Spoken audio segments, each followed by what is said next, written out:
This video contains news and analysis related to a recent terror attack in Kashmir. The content may include sensitive visuals and discussions that could be distressing to some viewers. Viewer discretion is advised. We strongly condemn all forms of violence and terrorism. The purpose of the content is solely to inform and create awareness based on verified reports. चल रही सैन्य कार्रवाई को रोकने का समझौता आज शाम को हुआ था। पिछले कुछ घंटों से इस समझौते का पाकिस्तान की ओर से घोर उल्लंघन हो रहा है। भारतीय सेना जवाबी कार्रवाई कर रही है और इस सीमा अतिक्रमण से निपट रही है। ये अतिक्रमण अत्यंत ही निंदनीय है और पाकिस्तान इनके लिए जिम्मेदार है। हमारा मानना है कि पाकिस्तान इस स्थिति को ठीक से समझे और इस अतिक्रमण को रोकने के लिए तुरंत उचित कार्रवाई करे। सेना ने इस स्थिति पर कड़ी नज़र रखी हुई है और उसे किसी भी अतिक्रमण से निपटने के लिए ठोस और सख्त कदम उठाने के लिए आदेश दे दिए गए हैं। Good evening. For the last few hours, there have been repeated violations of the understanding arrived at earlier this evening between the Directors General of Military Operations of India and Pakistan. This is a breach of the understanding arrived at earlier today. The armed forces are giving an adequate and appropriate response to these violations, and we take very, very serious notice of these violations. We call upon Pakistan to take appropriate steps to address these violations and deal with the situation with seriousness and responsibility. The armed forces are maintaining a strong vigil on the situation. They have been given instructions to deal strongly with any instances of a repetition of the violations of the borders along the international border as well as the line of control. Thank you.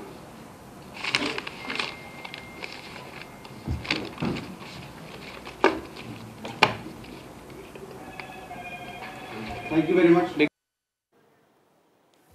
রাজা আমরা নজর রাখছিলাম সরাসরি সাংবাদিক বৈঠক করা হলো বিদেশ মন্ত্রকের তরফ থেকে। বিক্রম মিস্ত্রি ঠিক কি বলেছেন শোনাই আরেকবার। पिछले कुछ घंटों से इस समझौते का पाकिस्तान की ओर से घोर उल्लंघन हो रहा है। भारतीय सेना जवाबी कार्रवाई कर रही है और इस सीमा अतिक्रमण से निपट रही है। ये अतिक्रमण अत्यंत ही निंदनीय है और पाकिस्तान इनके लिए जिम्मेदार है। हमारा मानना है कि पाकिस्तान इस स्थिति को ठीक से समझे और इस अतिक्रमण को रोकने के लिए तुरंत उचित कार्रवाई करे। सेना ने इस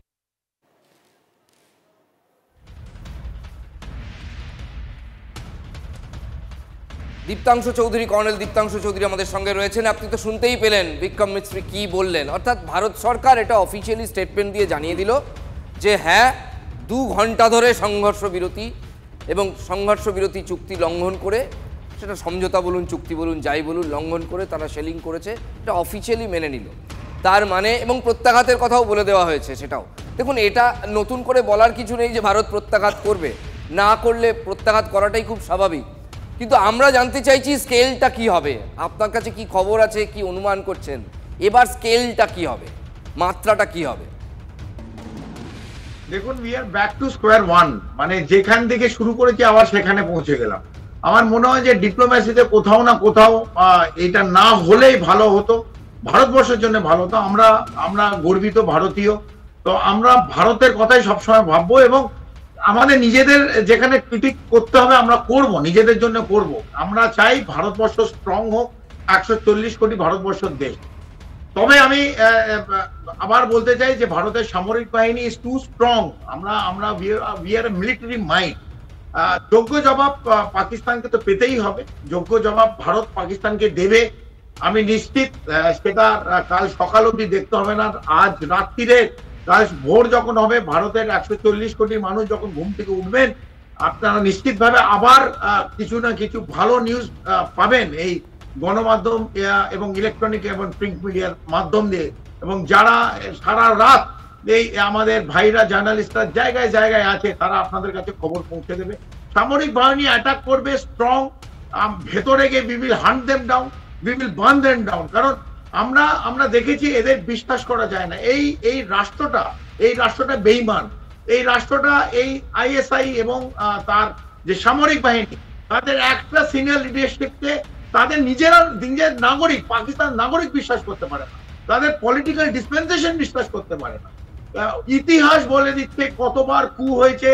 তাদের নিজেদের পলিটিক্যাল ডিসপেন্সেশন যারা ছিল, সে ভুট্টো হোক, নওয়াজ শরীফ হোক, কি হোক, তাদের ভেঙে চৌচির করে সবসময় রাষ্ট্রের লাগাম ধরেছে এই মিলিটারি লিডারশিপ। আজকেও এটা আসিম মুনির থেকে দেখতে পারি। এটা আমরা মানে দিস ইজ নট আনএক্সপেক্টেড। আপনি আমাদের সঙ্গে থাকুন, আমি একটু সুভাষিস বাবুর কাছে আসতে যাবো। সুভাষিস বাবু, এই যে আজকের যে এভিডেন্সগুলো, ভারত এর এভিডেন্স তো আর আলাদা করে স্যাটেলাইট ছবি তুলেছে অবশ্যই, আজকে যে এভিডেন্সগুলো ভারত সঞ্চয় করে রাখলো, তার ভিত্তিতে ভারত এরপর কত জোর প্রত্যাঘাতে যেতে পারে, এই যে স্কেল নিয়ে আমরা আলোচনা করছিলাম, দেশবাসীর কাছেও তো একটা প্রেশার তৈরি হবে দেশবাসীর তরফ থেকেও। কারণ দেশের একটা বড় অংশের মানুষ বলছিলেন এই মৌকায় পাকিস্তানকে ছেড়ে দেওয়া চলবে না। আমরা একবার বিক্রম মিস্ত্রি কি বলেছেন শুনবো, তারপর এটা নিয়ে আসবো সুভাষিস বাবুর কাছে। भारत और पाकिस्तान के डीजीएमओज के बीच जो पिछले कुछ दिन से चल रही सैन्य कार्रवाई को रोकने का समझौता आज शाम को हुआ था, पिछले कुछ घंटों से इस समझौते का पाकिस्तान की ओर से घोर उल्लंघन हो रहा है। भारतीय सेना जवाबी कार्रवाई कर रही है और इस सीमा अतिक्रमण से निपट रही है। ये अतिक्रमण अत्यंत ही निंदनीय है और पाकिस्तान इनके लिए जिम्मेदार है। सेना ने इस स्थिति पर कड़ी नजर रखी हुई है और उसे किसी भी अतिक्रमण से निपटने के लिए ठोस और सख्त कदम उठाने के लिए आदेश दे दिए गए हैं।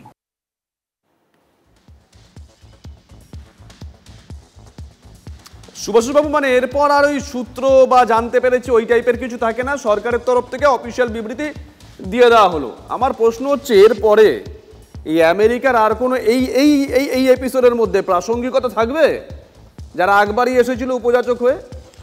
দেখুন, একটা কথা বলি, আমি এটা শুনছিলাম, একটু চুপ করেই শুনছিলাম। তার কারণটা হচ্ছে আমরা একটা কথা বলি পজ থিওরি। আমি এই ভদ্রলোককে মানে সামহাও একটু দেখার সুযোগ পেয়েছি, আমি তাই বলছি।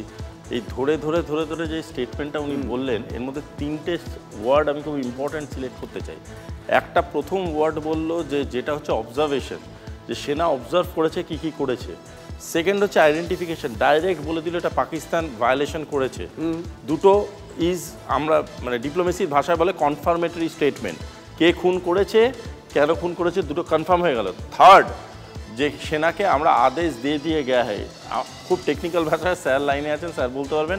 আমার কোথাও গিয়ে শুনে মনে হলো দিস এ গো গ্রিন, এবং এখানে তো বসে নিশ্চয়ই উনি মানে ল্যান্ডস্কেপ দেবেন না, বাট আমার কোথাও গিয়ে মনে হলো, মানে I think kernel sir is the right person to answer this, মানে আমার কানে কোথাও গিয়ে মনে হলো this is a go green, this is absolutely a go green from the ministry. এবং আমার মনে হয় স্যার যেটা প্রেডিক্ট করছেন, আমিও সেই প্রেডিকশানেই আমি স্টিক করে থাকতে চাইছি। সেটা হলো আগামীকালের যে ভোটটা হতে চলেছে, এটা ভারতের জন্য খুব ইয়াদগার ভোট হতে চলেছে। I feel so, it's a go green. Raja, যখন পাকিস্তান এই সংঘর্ষ বিরতি চুক্তিটা ভাঙলো, তখন ঠিক কি ঘটেছিল এলওসির ওপারটায়, এপার থেকে তুলে ধরেছিলেন আমাদের সহকর্মী বিপিন চৌবে। একবার সেই প্রতিবেদন দেখুন, বুঝতে পারবেন পাকিস্তানের বেয়াদবিটা। इस वक्त मैं श्रीनगर में हूं और यहां लगातार गोले छोड़े जा रहे हैं, जिसकी आवाज आप साफ तौर पर सुन सकते हैं। लगातार बमबार्डिंग हो रही है। श्रीनगर के डल लेक का ये इलाका है जहां पर मैं वॉक कर रहा हूं, और अभी मैंने लगभग आधा दर्जन बार बम के गोलों के फटने की आवाज सुनी है। थोड़ी अफरा तफरी का माहौल है, और यहां इस तरफ देखेंगे आप, थोड़ी अफरा तफरी आपको नजर। एक और गोला एक और गोला अभी जस्ट मैंने सुना, तो आप देख सकते हैं एक और गोला, ये देखिए सामने, ये देखिए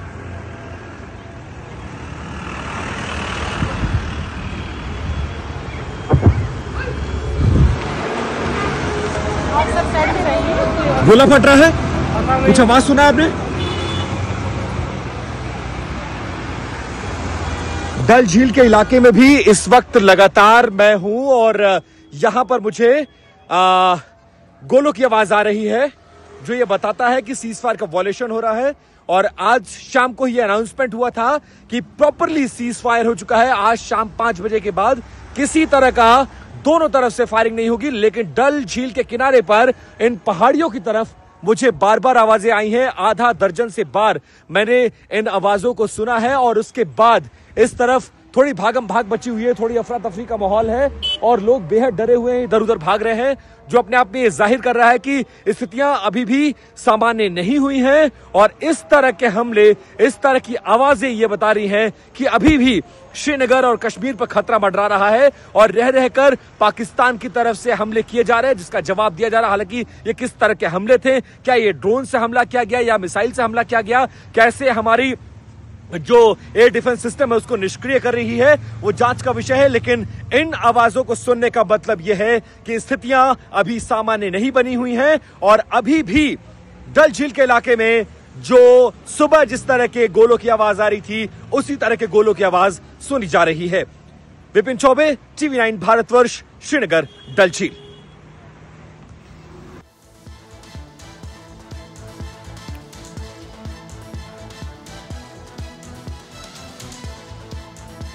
শেষ 2 ঘন্টা ধরে লাগাতার সংঘর্ষ বিরতি লঙ্ঘন, একদম অফিসিয়ালি এটা জানিয়ে দিল ভারত সরকার। আমি সুভাষিস বাবুর কাছে যে প্রশ্ন নিয়ে এসেছিলাম যে এই ছবিগুলো তো স্যাটেলাইটে ধরা, নতুন করে ভারতকে তো আর এভিডেন্স দিতে হবে না, ফলে এর মধ্যে ভারত আমেরিকা আর কোনো কথাবার্তা এই ধরনের মানে এই মধ্যস্থতা নিয়ে বা ভারত আমেরিকাকে বলবে যে দেখুন পাকিস্তান এরমভাবে আবার হামলা করলো, এসবের কি কোনো এই সব পর্বের মধ্যে দিকে যেতে হবে নাকি একদম সরাসরি প্রত্যাঘাত? পয়েন্টটা হচ্ছে ব্যাকগ্রাউন্ড যে ডিপ্লোম্যাটিক ডিসকাশনসগুলো চলে ওটা খুব ইম্যাচিওর দেশ না হলে তারা প্ল্যাটফর্মে আনে না।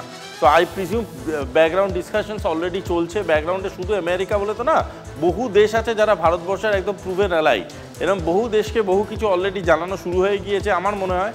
আর সেইগুলো ইঙ্গিতপূর্ণ হয় এবং সেই ডিসকাশনসগুলো চলছে এবং অনেকটাই সেই ডিসকাশনসগুলো অ্যাডভান্স স্টেজে আছে বলেই আজকে বারবার বলছি বিক্রম স্যারের যে লাস্ট লাইনটা উনি বলে গেলেন যে it's a go green kind of line, এই কথাটাতে আমার কোথাও গিয়ে মনে হচ্ছে অলরেডি দ্য ডিসকাশন তার 60-70% ডিসকাশন ইজ ডান।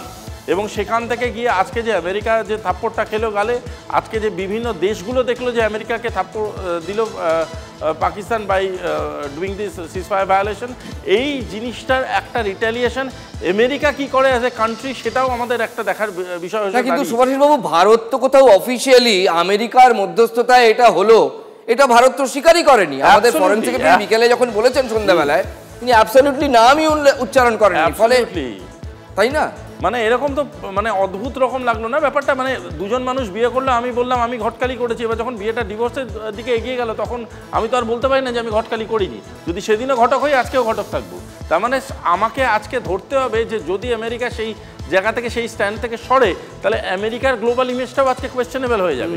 সুতরাং আমেরিকা যখন একবার স্বীকার করেছে ডোনাল্ড ট্রাম্প, এবং এ না যে ওর কোনো অফিসিয়াল স্বীকার করেছে কালকে সরিয়ে দিলে কেস মিটে যাবে, ডোনাল্ড ট্রাম্প নিজে স্বীকার করেছে, ডোনাল্ড ট্রাম্প নিজের টুইট শেয়ার করেছে, তার মানে ধরা নেওয়া যেতেই পারে যে আমেরিকা ঘোলা জলে মাছ ধরতে চেয়েছিল, ক্রেডিট নিতে চেয়েছিল। এই যে পিস ক্রেডিট নেওয়ার যে একটা সিনারিও বারবার চালিয়ে যাচ্ছে, বারবার নিজেকে পিস অ্যাম্বাসাডার হিসেবে দেখাতে চেষ্টা করছে, সেই ঘটনাটাতে পাকিস্তান ডাইরেক্ট ভায়োলেশন করলো। এই ঘোলা জলে আমেরিকা মাছটা ধরতে চাইছে কেন? আর একটা ব্যাপার আছে, সেটা দেখো শুভজিৎ, জেডি ভান্স মানে তাদের ভাইস প্রেসিডেন্ট, তিনি 1.5 দিন আগে মানে সোশ্যাল মিডিয়া পোস্ট করলেন এবং একই সঙ্গে যাকে আমরা পরিভাষায় বাইট বলি, তিনি ক্যামেরার সামনে বললেন যে আমেরিকার এই ভারত পাক কনফ্লিক্টে কিচ্ছু করার নেই, আমাদের কিছু করণীয় নেই, কেউ যেন এটা না মনে করে যে আমরা নাক গলাবো এবং আমরা কখন এটা থামানোর উদ্যোগ নেব এসবগুলো এখানে অপ্রাসঙ্গিক। তারপরে তার বস বললেন টুইট করে 1.5 দিনের মাথায়, ভারত কিছু বলার আগে তারা জানিয়ে দিলেন, ডোনাল্ড ট্রাম্প জানিয়ে দিলেন যে আমার মধ্যস্থতায় হয়েছে। আমেরিকা মানে তিনি মানে আমেরিকা, তাই তো? ফলে এটাও খুব একটা অস্বাভাবিক ঠেকেছে অনেকের চোখে। হ্যাঁ, কারণ গোটা পৃথিবীর কাছে, সবার কাছে অস্বাভাবিক থেকে গেছে। যেই সময় ধরে ট্রাম্পের ক্যাম্পেইনটা স্টার্ট হয়েছে, সেখান থেকে তার ম্যানিফেস্টোতে সে গর্বের সাথে বারংবার জানিয়ে গেছে পিস লাভিং, বারবার করে জানিয়ে গেছে গ্লোবাল পিসের দিকে আমরা এগোবো। সো হতে পারে his political target is to get a Nobel prize for piece, হতেই পারে তার জন্য তিনি একটা করে সাবজেক্ট লাইন অ্যাকুমুলেট করছেন। উনি যখন জেলেন্সকির সাথে কথা বলছিলেন, ট্যাকটিক্যালি বারংবার পিস কথাটা ব্যবহার করেছে, বারংবার বোঝাবার চেষ্টা করছে আই আর্চ পিস। তো এই যে আজকে ভারতবর্ষের ক্ষেত্রেও এই সেম ঘটনাটা ঘটালেন, এই যে একটা পরিকাঠামো তৈরি করার চেষ্টা করছে, it turns to be very questionable. আর একটা ব্যাপার দেখুন, যখন ভারতের ওপর জঙ্গি হামলা হয়, ভারতের ওপর যখন জঙ্গি হানা হয়, সেটাকেও তো তার প্রাপ্য গুরুত্ব আন্তর্জাতিক দুনিয়ার যারা বড় বড় রাষ্ট্রপ্রধান তাদের তো দিতে হবে। এই যে ভারত বারবার বলছে যে আমরা এতদিন পরেও ভারত কিন্তু কোনো অসামরিক জায়গায় হামলা করেনি, কোথাও প্রত্যাঘাত করেনি, প্রত্যাঘাত শুধু সামরিক জায়গায় করেছে। অথচ পাকিস্তান ঠিক উল্টো জিনিসটা করলো বারবার, সেটা উত্তর প্রান্তে হোক বা সেটা রাজস্থানে হোক, যেখানেই হোক, কাশ্মীরে তো বটেই। এটাকে কিন্তু কোথাও আমেরিকা আলাদা করে রেকগনাইজ করার প্রয়োজন মনে করছে না। অন্তত আমি গোদা চোখে দেখতে পাচ্ছি না যে আমেরিকা বলছে যে ভারত সত্যি এই প্রিন্সিপালটা মেনটেন করেছে। এটা তো বলা উচিত। দেখুন, আমেরিকাকে না ধোয়া তুলসী পাতা ভেবে কোনো লাভ নেই। তার কারণটা হচ্ছে আমেরিকা অস্ত্র ব্যবসায়ী, যেটা স্যার ডাইরেক্টলি পয়েন্ট আউট করেছে। আমেরিকা অস্ত্র ব্যবসায়ী এবং আমেরিকা শুধু ডাইরেক্ট অফিসিয়াল মেটাল ডিলেই আছে সেটা নয়, আমেরিকা ব্ল্যাক মার্কেটিং অফ আর্মসের সাথেও আমেরিকার বহু কর্পোরেটস জড়িত আছে এবং সেই কর্পোরেটসগুলো এতটাই ক্লোজ টু ইউ অলসো যে তাদের থ্রু দিয়ে টার্কি বহু ব্রোকারেজে কাজ করেছে। সুতরাং এই কথাগুলো নিয়ে আজকে কোচলে লাভ নেই, যেটা মানে একদম ক্লিন অ্যান্ড ক্লিয়ার কথা। আমেরিকা দুটো দেশের সাথেই অস্ত্র ব্যবসা করতে চেয়েছে, ফ্রন্ট লাইনে হোক ব্যাক লাইনে হোক। এই জন্যই দুজনকে ব্যালেন্স করে খেলার চেষ্টা করেছিল। কিন্তু আজকের ডেটে দাঁড়িয়ে যখন you try to be the big daddy আর গিয়ে তুমি চড় খেলে গেলে, so you are now also answerable. কালকে উনি টুইট করে বলুন হি স্ট্যান্ড, কালকে উনি টুইট করে বলুন সবার সামনে। কারণ আজকে আমাদের বিদেশ মন্ত্রক যখন অফিসিয়াল স্টেটমেন্ট করে বলছে যে হ্যাঁ দিস হ্যাজ হ্যাপেন্ড, তার মানে দিস হ্যাজ হ্যাপেন্ড। আজকের ডেটে লোকাবার কিছু নেই। এটা আজকে পোডিয়ামে যখন তুলবে, পাকিস্তান খুব জোর ডিফেন্স করতে গিয়ে কী বলতে পারে? পাকিস্তান বলতে পারে এটা কোনো টেররিস্ট অর্গানাইজেশন করেছে, কিন্তু তার তো কোনো হতে পারে না এটা ড্রোন চলছে which is by Pakistan army. তার মানে পাকিস্তান আর্মি এই ঘটনাটা ঘটিয়েছে, তখন বাধ্য এটা আমেরিকাকে এটা রিপ্লাই করতে আমেরিকাকে বাধ্য করতে হবে। এবং সুভাষবাবু, পাকিস্তান জানি না আগামী দিনে কি স্টেটমেন্ট দেবে। এই যে ভায়োলেশনটা হয়েছে সেটা একটা নির্দিষ্ট জায়গা থেকে হয়নি, 11খানা জায়গা। এবং আমি ম্যাপ খুলে দেখিয়ে দিতে পারি অনেক জায়গাগুলো যে পিওকের মধ্যে পড়ছে না, পাকিস্তানের ভূখণ্ডে পড়ছে। সুভাষবাবু, আমার সেটা রেঞ্জের প্রবলেমও হতে পারে, সেটা ওদের মানে প্লেসমেন্টের রেঞ্জের প্রবলেম হচ্ছে। দেখুন, যে দেশ নিজের সিভিল অ্যাভিয়েশনকে শিল্ড করে নিজের দেশের প্রতি আসা কোনো ড্রোনকে আটকানোর জন্য নিজের সিভিল অ্যাভিয়েশনকে শিল্ড করতে পারে, সেই দেশ অনেক রকম পলিটিক্স করতে পারে। ইভেন এমনও করতে পারে যে ওরা যে বিভিন্ন রকমের শেলিংয়ের গল্প বলছে, এই শেলিংয়ের গল্পগুলোকে বিভিন্ন রকমভাবে ক্যামোফ্লাজ করাবার জন্যে, বহু রকমের গল্প তৈরি করার জন্য they can come up with many kind of ideas. But আমার কাছে পয়েন্টটা আবারও বলছি ভীষণ ক্লিয়ার, সেটা হলো পাকিস্তান কি স্ট্যান্ড নেবে, আমেরিকা কি স্ট্যান্ড নেবে, এইগুলো আমার কাছে ভীষণই সেকেন্ডারি। আমার কাছে পরিষ্কার কথা, আজকে ইন টুডেজ ডেট ইন্ডিয়া কি স্ট্যান্ড নেয়, তার কারণটা হচ্ছে ইন্ডিয়া মেড এ স্টেটমেন্ট যে আমরা যদি দেখি এই ধরনের ভায়োলেশন অফ সিজফায়ার হচ্ছে, আমরা ভীষণভাবে ফ্রন্ট ফুটে খেলবো। যখন ফ্রন্ট ফুটে খেলবো, দ্য এক্সটার্নাল অ্যাফেয়ার্স মিনিস্ট্রি থেকেও বলে দেওয়া হয়েছে যে we are giving open hand to the army and armed forces, let's see what happens tonight.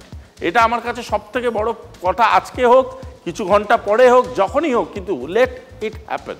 বেশ, আমরা দিনের শেষে দেখুন একবার অনেকেই হয়তো অফিস থেকে ফিরে বা কর্মক্ষেত্র থেকে ফিরে সবে টিভি খুলে বসেছেন, TV9 বাংলা। আপনাদের জন্য বলছি বিশেষ করে যে আজকে বিকেল 5টা থেকে ভারত এবং পাকিস্তানের মধ্যে সংঘর্ষ বিরতি শুরু হয় অফিসিয়ালি। সন্ধে 6টার সময় সেটা ভারত সরকার জানিয়ে দেয় একদম সাংবাদিক বৈঠক করে। কিন্তু নাটকীয়ভাবে আমরা ওই রাত্রি 8টা সাড়ে 8টা নাগাদ ভারতের আকাশে বেশ কয়েক জায়গায়, সেটা কাশ্মীর, সেটা রাজস্থান, সেটা পাঞ্জাব, বেশ কয়েকটা জায়গায়, মোট 11টা জায়গায় দেখা যায় একইভাবে গত কয়েকদিন ধরে যেভাবে হয়েছে হেভি শেলিং অর্থাৎ গোলাগুলি চালানো বিনা প্ররোচনায় পাকিস্তানের তরফ থেকে আবার সেই চোরাগোপ্তা হামলা আক্রমণ শুরু হয়ে যায়, চেষ্টা শুরু হয়ে যায়। ভারতীয় সেনা যেমন সমস্ত সময় প্রস্তুত থাকে, প্রস্তুত ছিল, কোনো ক্ষয়ক্ষতি হওয়ার কোনো বিষয়ই নেই। ভারতীয় সেনা সেই সমস্ত ড্রোনকে প্রত্যাঘাত করেছে। প্রায় 2 ঘন্টা এইভাবে চোরাগোপ্তা হামলা চালানোর চেষ্টা করে তারপর সেই পাক ড্রোনগুলো কিছু ফিরে গেছে, কিছু নষ্ট হয়ে গেছে।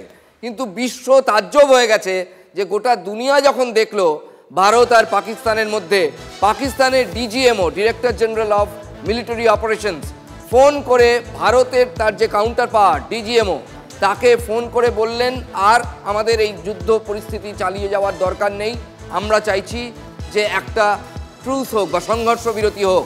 ভারত সেটাকে সম্মান জানিয়ে মেনে নেয়। মাঝখান থেকে ডোনাল্ড ট্রাম্প তার খানিকক্ষণ আগে আমেরিকার প্রেসিডেন্ট তিনি টুইট করেন, সোশ্যাল মিডিয়ায় পোস্ট দিয়ে বলেন যে তাঁরা মধ্যস্থতা করেছেন। এত কিছু হয়ে যাওয়ার পর ভারতবাসী যখন জেনে গেল যে এই অশান্তির পরিবেশ আস্তে আস্তে ঘুচে যাবে এবং আবার একদম স্বাভাবিক সুস্থ লাইফে, বিশেষ করে সীমান্ত এলাকার মানুষ ফিরে আসবেন, যখন ভারত প্রস্তুত হচ্ছিল ছন্দে ফেরার জন্য, ঠিক সেই সময় আবার অতর্কিতে চোরাগোপ্তা হানা পাকিস্তানের তরফ থেকে। এবং এই জন্যই আমরা বলছি যে তারা যে আসলে বেঈমানের জাত সেটা আরও একবার শুধু ভারতের সামনে নয়, বিশ্বের দরবারে সেই ছাপ রাখলো পাকিস্তান। শুভজিৎ। একদমই তাই। একটু আগেই সাংবাদিক বৈঠক করা হয়েছিল বিদেশ মন্ত্রকের তরফ থেকে। আরেকবার শোনায় যে তারা গোটা বিষয়টা কিভাবে দেখেছে এবং কিভাবে ব্যাখ্যা করছে। শব্দ চয়নটা ভালো করে শুনবেন। भारत और पाकिस्तान के डीजीएमओज के बीच जो पिछले कुछ दिन से चल रही सैन्य कार्रवाई को रोकने का समझौता आज शाम को हुआ था, पिछले कुछ घंटों से इस समझौते का पाकिस्तान की ओर से घोर उल्लंघन हो रहा है। भारतीय सेना जवाबी कार्रवाई कर रही है और इस सीमा अतिक्रमण से निपट रही है। ये अतिक्रमण अत्यंत ही निंदनीय है और पाकिस्तान इनके लिए जिम्मेदार है। सेना ने इस स्थिति पर कड़ी नजर रखी हुई है और उसे किसी भी अतिक्रमण से निपटने के लिए ठोस और सख्त कदम उठाने के लिए आदेश दे दिए गए हैं।